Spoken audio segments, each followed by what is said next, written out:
This may come as a shocking revelation to many of you watching this, but if you are concerned about seed oils and seed oil consumption, and you go out of your way to at least reduce your consumption of them, if not avoid them entirely, then you, my friend, have been declared a right-winger. Welcome to the club. The ribeye steaks are over there.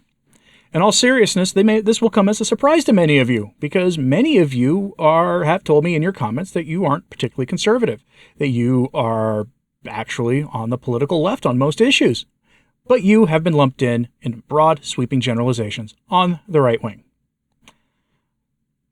And this was done by a not particularly unbiased news source, of course, because anybody who makes those kinds of generalizations are not going to be unbiased. In fact, this is a news organization, if you want to call them that has routinely over the decades destroyed their own reputation.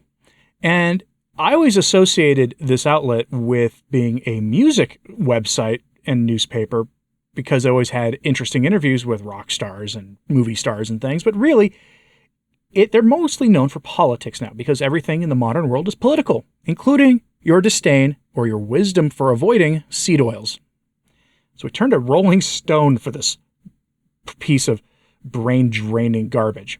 Headline: Why is the right so obsessed with seed oils? Wellness influencers and conspiracy theory peddlers love to demonize seed oils, but experts think their fears are BS. Try to be family friendly here in general, because I know there are a good chance small ears are listening while you're watching this. It's kind of a weird flex to tell people that their dietary choices are political, but there's an element of truth in this in a couple of ways. First and foremost, it's pretty well known that veganism as a diet skews heavily to the political left. We know that. That's not a hot take. That's not anything anybody would dispute. And if you are not a conservative and you are on the carnivore ketogenic diets, you've noticed that a lot of the space is taken up by people who are conservative. You can tell that probably most of your high-profile carnivore influencers are probably conservative, but they're smart enough not to talk politics on their videos, right? Again, it's not that hot of a take. Because we firmly believe, most of us do, that we can bridge the great divides in this ever more polarized society of ours if we actually find common ground and solve a common problem together, one that shouldn't be political. And nutrition shouldn't be political. Shouldn't be. But there are forces in this world that really want to make it political, and boy, howdy does the Rolling Stone writer here do that. Let me give you an example of this. So, from their article, quote, "Before seed oils were invented, everybody was hot and healthy," reads the first sentence of an August 21st tweet by Carnivore Aurelius, a Twitter account with more than 300,000 followers. The tweet cites statistics claiming to link consumption of seed oils to increase in obesity and cardiovascular disease rates, embedding a photo of a crowd of people at Atlantic City Beach in 1908, who indeed do look hot, but more in the literal sense, considering most of them are wearing woolen bathing suits. End quote.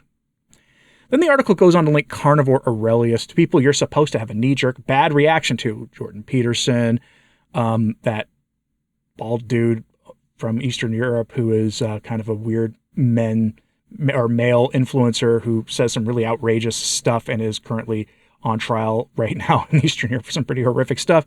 That guy. And the article then goes on to dump on traditional families, because of course it does, because they can't help themselves. They dump on things that were, until like last week, considered generally normal.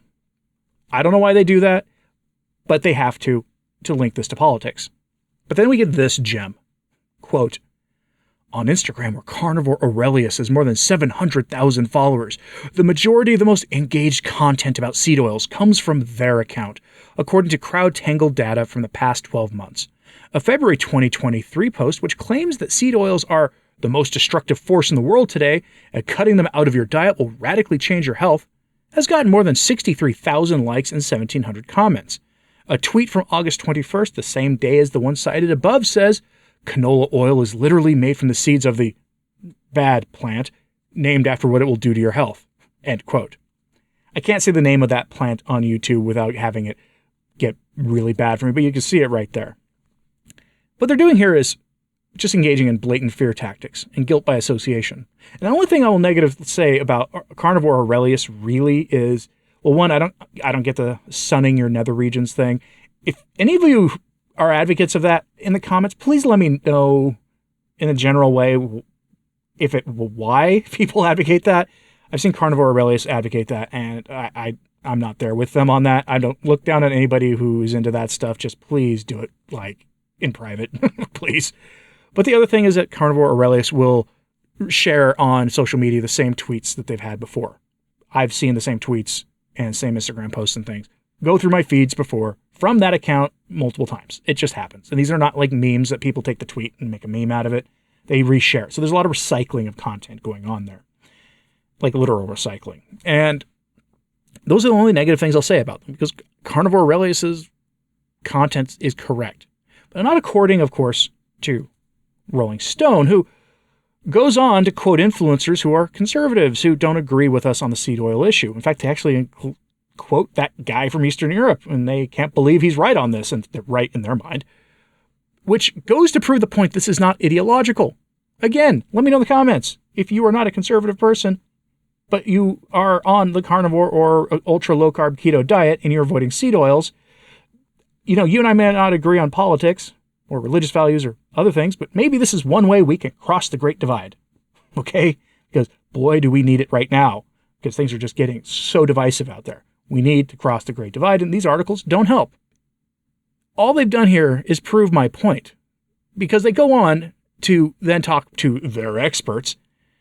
These are people who work for the food industry. These are your establishment experts who want to reassure you that canola oil, soybean oil, and the rest are all just fine, and to ignore the real data and the real health experiences of people who've cut that stuff out of their diet or greatly reduced it, and they've reaped intense rewards, measurable rewards. How many of you in my comment section right now have cut out the seed oils or cut it down dramatically? Maybe you occasionally indulge in a little ranch dressing for your chicken wing or something, but mostly you don't eat this stuff on a regular basis. How many of you have done that and you have had wonderful results?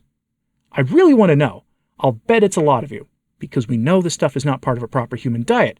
The anecdotal data by itself makes a compelling case, and the organizations like Rivero, which is Dr. Sean Baker's organization, and others are definitely studying the seed oil question, and they're gathering wonderful data. We know that this is real.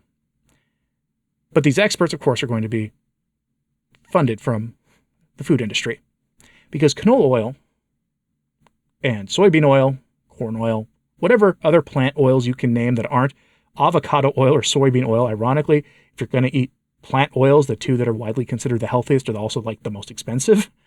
Other than those oils, the rest are ultra cheap, super cheap. Got to remember, a lot of these products started out as engine oils. They were used for machine parts, for greasing machine parts. But then they discovered how cheap it is, and how when you deep fry certain foods with it, they become really good tasting. I mean, come on. Most people love French fries and onion rings and whatever else you might want to deep fry. And most of the time when you go to places, like, you got to be careful when getting chicken wings, right? We're in the carnivore space. We know this. You have to be careful where you go for your chicken wings when you want a treat, because there's a good chance that the chicken wings are deep fried in seed oil, except at Buffalo Wild Wings where they're deep fried in tallow. I just wish that they didn't use seed oils in their sauces. But welcome, I guess, to being a member of the fringe, because you don't like seed oils. If you find that absurd, give the video a like and share this on social media. Send it to your friends on the carnivore diet so we can all have a good laugh at this together. I probably won't be the only one commenting on this today. If you're watching this later than on the day it uploads, let me know what some of the other figures in the carnivore space have talked about. I'm very curious. Anyway, let me know what you thought of this in the comments. Hit like and subscribe if you haven't. It does help, and sharing this on social media helps too. I'm Anthony Stine, Practical Carnivore. Thanks for tuning in today.